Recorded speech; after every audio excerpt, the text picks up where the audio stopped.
Platon? Atëherë, unë po mundohem me analizun e disa pika, të lutem, unë s'fola vetëm Ti s'ke fola si herë, po ka dalë meme atje, nuk e di ku ti ka gjë dhe meme.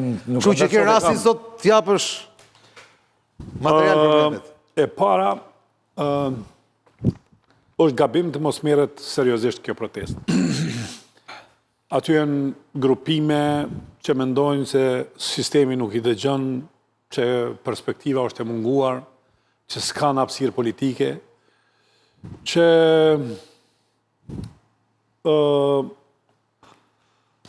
nuk kanë pas hapësirë as te partitë opozitare dhe shteti nuk i ka dëgjuar. Paga shumë, këto janë grupimet të cilat janë mranda. Këtu ka pastaj interesa dhe ka qëllime. Natyrshëm se secila parti politike në vete e kërkon hapësirën dhe të marrë sa ma shumë grupime për të ndërtuar një rrëfim politik, se të gjitha partitë opozitare realisht mranda sistemit nuk kanë pas rrëfim politik. Tash, duhet të them me njëherë që rreziku për Shqipërinë nuk është protesta. Në asnjë mënyrë. Protesta sotme edhe këto protesta gjatë 9 ditëve.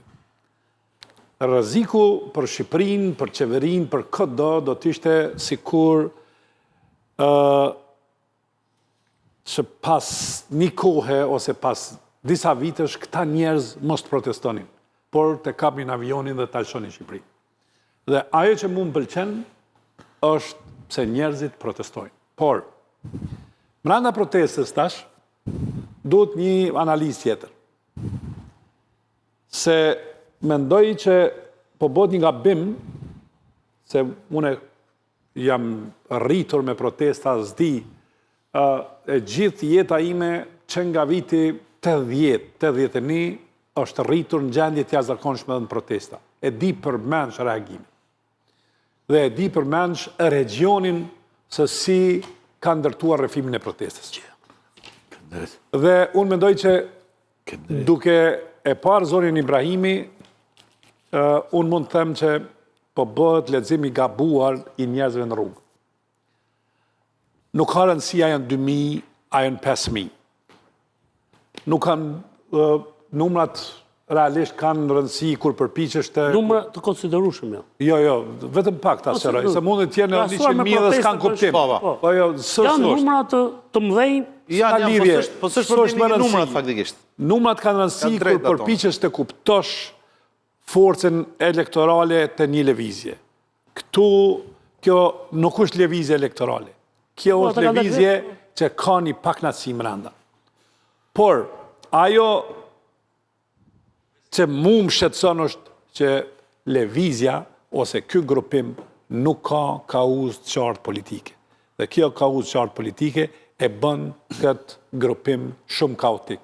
Dhe unë mendoj që të këto grupime kaotike për ata që njohin pak ngjyrën politike të rrëfimit të protestave,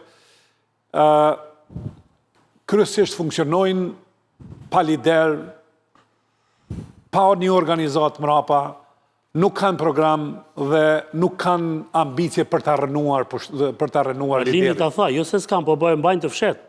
Këtë Arlindi.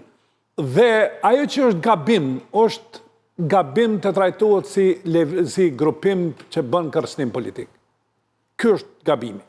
Por nëse trajtojmë ndryshe, do më thënë... Si pakënaqësi qytetare, mo? E tash, si që është? Kjo me qenë se nuk është demonstrat me kauzë politike, nuk është as lëvizje që të rrëzoj pushtetin, o nuk është as grupim kaotik, atëherë problemi sa është pikërisht se nuk ka adresë dhe nuk ka organizim dhe do të përdoret nga partitë politike për ndërtuar rrëfimin politik. Ekziston rreziku. Dhe edhe nga kjo do të ndodhë. Shërbimet aty janë mbrana, në kësi situata, shërbimet janë mbrana, aty nuk kam dilema. Tash, ajo që unë e kam bindur si natyret e grupimeve të para, është se kjo është protestë e heshtur e zhgënimit të njerëzve, e disa të rinje që përkërkojnë hapjen e derës e perspektivës. Kjo është e sigurt, për asyse sistemi jam ka mbyll derën. Dhe tash, nëse kur sistemi ta mbyll derën, atëherë problemi është shteti. Ky është çaj segmenti i parë. Segmenti i dytë është njeriu që është Edi Rama. Ku është Edi Rama në këtë histori? Edi Rama e ka një vizion të vetin deri në vitin 2029. Dhe deshtëm apo s'deshtëm, ai i ka marrë votat ato. Cilat janë votat për Edi Rama? Vota është për Zvërnecin. Ke një grup që i kundërshtarët, po ai ka vizionin aty. Jo, tu nuk jam dakord. Jo, ai mund t'i marrë votat, 85 vota. Po kjo nuk është legjitimim politik. Dërsa vendimarrja... Jo, ai ka një legjitimet politik. Ai mendon që vizioni i tij është investimet strategjike në Sazan, investimet strategjike në Zvërnec, investimet strategjike në rërën e hedhur, investimet strategjike plot me koncesione shëndetësie. Ku dush për?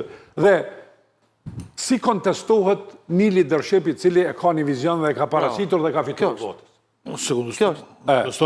Janë dy momente që unë e konsideroj kontestimin e tij. E para është kozgjatja e tij në pushtet. Ky është ndoshta arsyeja pse njerëzit janë aty edhe mendojnë që i është mbyllur sistemi për shkak kozgjatjes. Por, mendoj që kryesorja është që Bashkimi Evropian e ka një lider të një shteti të vogël, i cili është bukur, karizmatik dhe debatus. Bashkimi Evropian nuk i duhet një debatus i tillë. Mund të pengon gjërat, mund të krijoj pengesa, por dorën zemër, një prej figurave, deshëm apo s'deshëm politike, e cila e ka ndërtu një rrëfim për Shqipërinë, me gabime, pa gabime, është kryeministri shqiptar. Tash, a dëshirojnë që ky grupim të rrëzoj, për arsye se nuk i mjafton rrëfimi i Edi Ramës, kjo është çështje pastaj politike. Dhe këtu, kjo çështje politike mund ndërtohet me rrëfimin për oligarkët, me kozgjatin e pushtetit. Në tonë mundëm? Po, edhe përfundoj. Por... Edhe të tjertë në njëse... Por, në fund desha... Po pra, se s'ka kuptim. Në fund desha të thëmë, qëfar rrugë është që të rëzohet ky pushtet? Dhe a dojmë atë modelin e 97-ës të cilin e kemi provuar? Nuk është ky krahasimi, ja. Jo, nuk krahasova. Jo, nuk krahasova. Këta nuk duan të themi. Nuk e dim, jo, vetëm të themi, kur nis protesta... A, Bilekaj? Jo, kur nis, veç e fjalinë e fundit se nuk du të keq kuptohet. Kur nis protesta, ti nuk e dim fundin. Po çfarë do të thotë, që s'duhet protestojnë njerëzit se s'dim fundin? Kundrazi unë thash, ky s'do protesta. Jo. Ky nuk i përgjigjet protestave. Ky thotë jeni spion të Iranit. Ky thonë jeni spion serb. Në një moment nuk thash që duhet protesta. Baton, Shqipëria do të themi diçka drejt. Gjithë, në çdo moment protesta unë thash, nëse ka protesta njerëzit. Dakor. Shqipëria, mënyrën se si flet Rama, si trajton qytetarët e vet, ka vetëm një halt makmur. Shqipëria e Edi Ramës është Shqipëria që eksporton shqiptar dhe importon parat pista, kaq është. Tani është shumë frazë e thjeshtume, po Rama prej kohësh nuk ka filtr. Nuk ka filtr. Cili është filtri? Filtri është ministri që artikulon secili për pjesën e vet.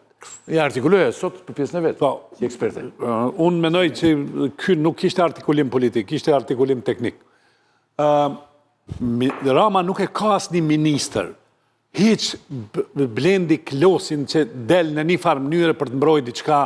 Ky e bën mbrojtjen vetëm gjithë kohën dhe e ekspozon veten pa fund duke mbrojt qartë. Çfarë duhet bëj tani që se do ikim se duhet krijoj njerëz të cilët nuk e konsumojnë vazhdimisht në një betejë publike kryeministrin.